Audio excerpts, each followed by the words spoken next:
Bringing up a scoring drought with Sidney Crosby this season seems somewhat silly.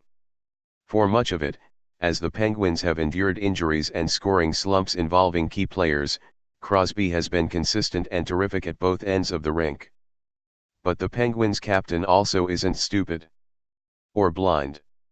He's keenly aware that it's been a season-high 10 games since he's scored a goal, and he'd obviously like for that to change as soon as possible. "Part of my job is to put the puck in the net," Crosby said. "I've got to find a way to do that."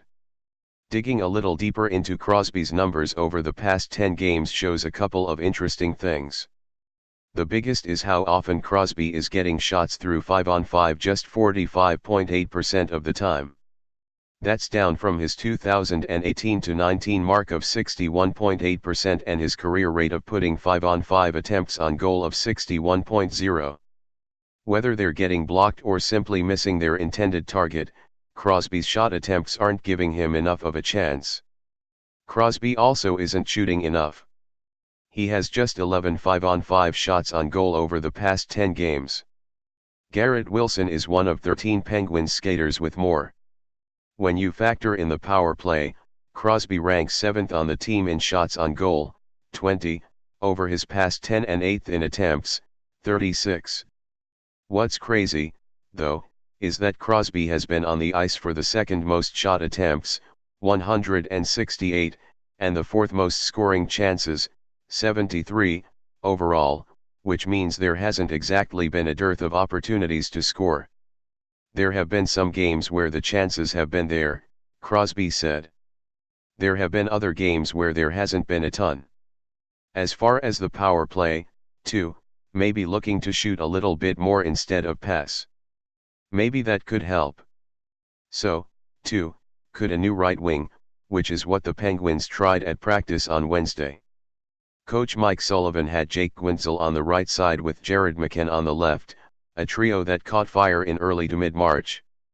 For Crosby to score more, his line will probably have to have the puck more than it has lately. His 5-on-5 shot share has dropped from 54.1 during the season to 48.7 over the past 10 games, and they'll have to do a better job converting the chances they do get. Consider, during this recent 10-game stretch, Crosby has been on the ice for just 4 5-on-5 goals scored compared to a team worst 7 against. "This time of year it's tight," Crosby said. "You have to find ways to create offense, whether it's getting shots through or finding rebounds and fighting through that stuff in front of the net. At the end of the day, it doesn't matter how. You just have to find ways to put the puck in the net." The scoring slump is the longest of the season for Crosby and, strangely, his third of 10 or more games since the start of last season. If he doesn't score Thursday, it'll tie for the longest goal-scoring slump he's endured under Sullivan. As a credit to Crosby, he's done everything else right: the effort, the two-way play, winning face-offs, leadership, you name it. The puck just hasn't gone in the back of the net. Then again, as Crosby has often said, when he starts getting asked about a slump, that's usually when the dam breaks. In the meantime, he just has to keep focusing on helping the team win in other ways. "I don't think I'm okay with not scoring, but there are other parts I need to be good at if it's not going in," Crosby said. "I wouldn't say I accept it. I try to go out there and get one every night. Sometimes it goes in easier than others. This time of year, you want to find ways to score.